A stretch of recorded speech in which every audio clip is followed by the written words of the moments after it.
Welcome back, trainers. So in this video, we're going to be going over some more PvP strategy and kind of easing our way in for the people who are just a little bit nervous or don't understand exactly what they should be going into battle with.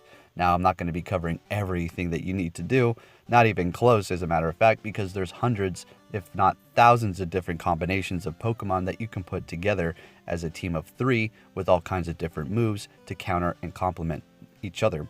So with that said, let's just go over here and start off with a very basic rock, paper, scissors team. Now, the only thing that this is going to kind of get walled by is going to be a dragon flying type. So if you think about it, so you have Blastoise, water is not very effective to dragons, okay? And that's why I've always said that you should have Ice Beam on your Blastoise. Now, if you have the Community Day move on that Blastoise, I would recommend maybe going for another one. If you have multiple, then you don't mind switching that one, then go for it. Because Ice Beam is going to help you have good coverage. So you have a team like this. Alright, and then we go on to Venusaur, which is going to be a grass type doing grass moves. You can go with the poison type and with a quick grass move. So that as well is not going to be doing very effective damage to a dragon flying type. Or any flying type for that matter. And then we go on to Charizard with all fire moves, and it's not going to be very effective to a dragon once again, because if you pick a team with Pokemon that you like and you're like, oh wow, what a beautiful team, and it's just based off of what you personally like, there's nothing wrong with that whatsoever. But if you go into a battle with somebody who has kind of a more diverse team, then you're going to maybe see some trouble. Now, there's something that we need to remember here. This is Pokemon Go, so you're going to be able to just kind of mash your way through, maybe. When it comes down to normal types doing damage onto a steel or rock to a steel or something that's just not very effective to another Pokemon, like fighting to a poison and flying type, say a Crobat, the damage output is going to drop dramatically. And then the battle's going to kind of get stalled up a little bit and somebody's going to have the greater advantage if they pick the correct counters. It's all a matter of who picks what, because if we're not able to see the other person's team, then it's just going to be a free-for-all. I personally think that that's the way it should be, because it's just going to bring more excitement to the table. All right, so that's just very basic there. Like I said, this team is going to get stalled by a dragon if you do not have an ice move on your Blastoise. If you have a poison move on your Venusaur, then you're going to be able to do neutral damage, and if that Charizard does have a flying or possibly a dragon move, there's coverage there as well. Now remember, this is a Community Day Charizard. If we go over here, I can put in Charizard. Let's go ahead and just go by number so we can see this, so we can well establish what I'm talking about here. So if you did have that right CP for that category, this Charizard would be able to fit the bill for coverage. So maybe if you still wanted that fire type to do super effective to whatever steel you had out there against your opponent, there you go. You have Fire Spin for your fire move. Then you have Dragon Claw for coverage against those dragons. So that works out beautifully. We have wind. It is very windy right here.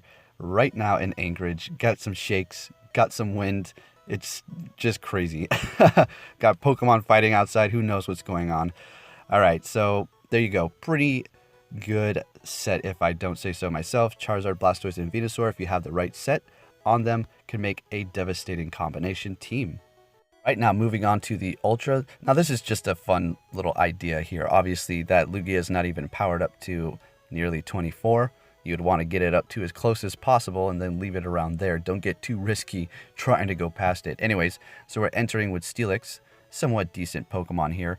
Fairly defensive and has a good amount of HP, I suppose. It has a 2-charge bar move with Heavy Slam, so it's going to be able to continuously pump out damage. It's going to be weak to Fire, Ground, Fighting, and water types. And then you have Lugia for coverage, because it has some great charge moves to protect Steelix. And those are going to be Sky Attack, Hydro Pump, and Future Sight. So I personally would probably go with Sky Attack. It's going to be a 2-charge bar move with some decent damage.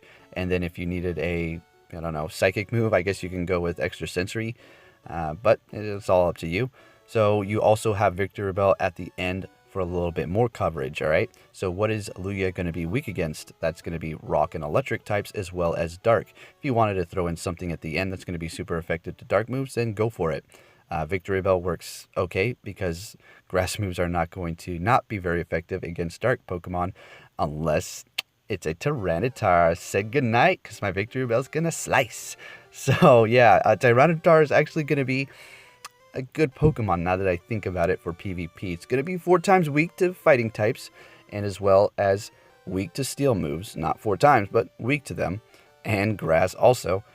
So if you had Smackdown and Crunch, Crunch is a multiple hitting move for a good amount of damage, plus you're getting Stab. And then you have that Rock move, Smackdown. It's going to be doing massive damage. Say they have, I don't know, a Lugia out here. That Rock move is going to be super effective, as well as the Crunch. And if they have any of the legendary birds, well, there you go.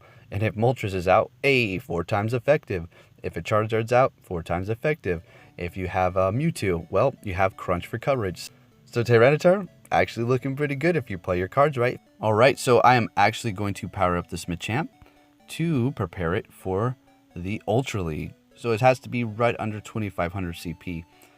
Yes, you definitely are going to want a Machamp, okay? Because people are going to be picking their Blissies. Now that they're a lower CP, not everybody had them maxed out at 26-ish. So you're going to see some 2300 Blissies, 2500, 24-ish around there. Because I personally have a couple that I can even throw into the Ultra League. So, yeah, definitely going to want fighting type Pokemon. Also, we went over Staraptor. That's going to have close combat. It's a flying type Pokemon. So, I don't know. It's up to you. It should be a good counter. Think about it. If they're using Machamp and a Blissey, you have the Staraptor with a flying move. Super effective to the Machamp. The close combat is not going to be not very effective. It's just going to be neutral damage to the Machamp. If they decide to switch out into their Blissey, like, oh, I need to protect this thing, or they switch out into a Golem or a Tyranitar, something that they think that's going to, because you're going to have another bird move, right? Flying move. You're going to hit them with a surprise. Bam. Close combat on that Staraptor. Strategy done. All right. If they bust out a Golem, I mean, it's going to still do a lot of damage. Yes, you're going to take a lot of damage from that Smackdown if they have a Tyranitar or something. But nonetheless, if you're able to get off that close combat, you're still going to be doing massive damage. Now, if you're able to get a Machamp into the Great League because you just have a low CP Machop, then I say go for it. Because honestly, like a few commenters said in my last video, IVs are technically not going to really matter too much when it comes down to the lowest league. Now, once you get up to the highest league, I think you're going to want the best of the best. 3 of your top Pokemon that can complement each other when going into combat. Now, if you do have a Machamp with Stone Edge, that is going to be a super legacy Pokemon. I remember I had a few of those from back in the day, and I was really upset. I was like, really? I didn't get a fighting type Pokemon? Oh, if I only knew that moves were going to become legacy way back then, okay? Because I don't know what I did. I think I changed them, and they're still with me to this day. They're some of my top powered up champs. And also Blaziken with Stone Edge is also going to be great. And we're going to approach the last power up here. If we go one more, we're going to go right over 25. So we're just going to stay right here. Alrighty, now we're going to go over types that I personally think are going to be the most valuable when it comes down to PvP. That's going to be Steel, Ice, Fighting, Dragon, and Normal types. I put the normal types in there because we have the Blissies and Snorlax. We need to take a look at those movesets. Also, a few hidden gems, kind of like Miltank. Alright, anyways, let's move on here. I want to take a look at Snorlax because it may be a highly used Pokemon. Now, as far as the quick move, who knows what they're going to use? Could be Lick, could be Zen Headbutt, alright? Now, what we need to be concerned about is Body Slam. Also, possibly maybe Heavy Slam, Steel type move, 2 Charge Bar move, continuously happening. But this one's going to start happening a lot more. Body Slam for 50 damage, okay? Now, if you don't have the types to make sure that's not doing very much damage, it could devastate your team, alright? If you don't have a fighting type to take that Snorlax out. Nonetheless, obviously, you're just going to be able to tap away. You should be okay. Now, say you were going in there with a Metagross with Bullet Punch and Meteor Mash. Yes, that Lick is going to be doing super effective damage, but when it does Heavy Slam, it's not going to be doing very much at all. Alright, and also an Ice type Pokemon. If my game would load. There we go. Very nice. For the Ice types, first up we have Weavile. I currently have mine for a Dark set, which is still going to be good. It is going to be 4 times weak to fighting, unfortunately, so you better look out for that. Kind of like a Tyranitar deal going on there. And then next up, I'm focusing on Ice because of those Dragon types, guys. Dragons. And then you have Articuno, Frost Breath, and Ice Beam, but you better look out because you're going to be 4 times weak to rocks. And there's probably going to be people out there using, well, Tyranitar, as well as Metagross. Now keep in mind you also have Mamoswine, which will be coming in as the #1 ice offensive Pokemon, highly defensive as well. And then you also have Mewtwo with Ice Beam if you wanted to use that. I mean, that one can be used as several different types, Flamethrower and also Thunderbolt, Shadow Ball obviously, and then Psychic. So keep that in mind. Now let's go ahead and take a look at Blissey. Most commonly used moveset is going to be Zen Headbutt and Dazzling Gleam. Why? Well, it's a normal type, weak to fighting. Both of those moves are super effective to Machamp, fighting types in general. If you're using a Medicham, say you're in the Great League, then you're going to be doing okay. Dazzling Gleam is still going to hurt that Medicham quite a bit, but then again, this Blissey CP is going to have to be under 1500 if it wanted to participate in that category. So say we're in the Master League, all the way up, right? Dazzling Gleams and Headbutt Blissey, are those going to be a problem? What can you do to counter those? Metagross and possibly Lucario, okay? Because those are not going to be super effective towards it. Now, we're going over the Staraptor. Power this up, intentionally thinking of PvP. So you have Wing Attack, all right? Something to cover your Blissey possibly if you're using it, or anything that's weak to fighting types. Because there's going to be quite a few Pokemon that are good, that are going to be weak to fighting, are going to need a little bit of coverage like this Pokemon here. So we have Wing Attack and then Close Combat. So if you're in there destroying their Machamp and they're like, nah, I can't do this, or whatever that's weak to flying, and then they bring in something that's going to counter that, say, you know, like we went over earlier, rock moves or a Blissey, you're going to hit him with that Close Combat and bingo bango. So fighting type moves, very, very valuable in PvP. Now, why steel type moves? Because they're just going to be all around good. I mean, the Metagross is going to be performing well, and Meteor Mash is just going to be outstanding. There's not going to be too much that's going to stand in its way, to be honest with you, all right? Now, as far as Dragon moves, you definitely want those as well. Let's go ahead and look at Exeggutor just for kick. Oh, never mind. Thought he had a 2 Dragon moveset. Let's go ahead and look at Dragonite. Perfect. Now, Dragon moves are not going to be very effective to Steel and Fairy. So think about that for a minute. It's going to be doing a lot of damage to a whole lot of other Pokemon. So you're definitely going to want to make sure you have Ice-type Pokemon to take those out, or at least the Fairies to resist it. Now, there's something I did not go over. Now, let's go ahead and look at Gardevoir, because I never went over this. Is this going to be good for PvP? Yeah, absolutely. It should be pretty good. Keep in mind, it can also learn Shadow Ball for great coverage as well. So you have Confusion and Dazzling Gleam. Confusion is not going to be super effective against any of those dark types, but once it charges up, Dazzling Gleam is going to hit hard against those Tyrannitars if people decide to use those. Now, Mewtwo, of course, it's going to be good in PvP, unless you run into bug-type Pokemon or dark-type, say Tyranitar. Especially if you have this Confusion Shadow Ball moveset and you're thinking you're going to destroy, maybe, possibly, but if they pull out their Blissey, Shadow Ball, not very effective. Tyranitar, not very effective, or any other dark types, not very effective. All of these moves here. On the other hand, if you have, say, I don't know, Focus Blast, then you should be looking pretty good. Now, I do have a Mewtwo that is powered up with Ice Beam. I switched all my other ones over to Shadow Ball. And I have a lot of other Mewtwo's that could participate in the lower tier section because they are under 2500 CP. I have a Thunderbolt one, Ice Beam, Shadow Ball, Focus Blast, Hyper Beam, and there's another Shadow Ball. Where's my Flamethrower? I think I transferred it. Yeah, I did. That's all right. I can just TM another one. So I'm looking good on those. Now, check this out here. Look at this strategy we have going on. We have water coverage with fire.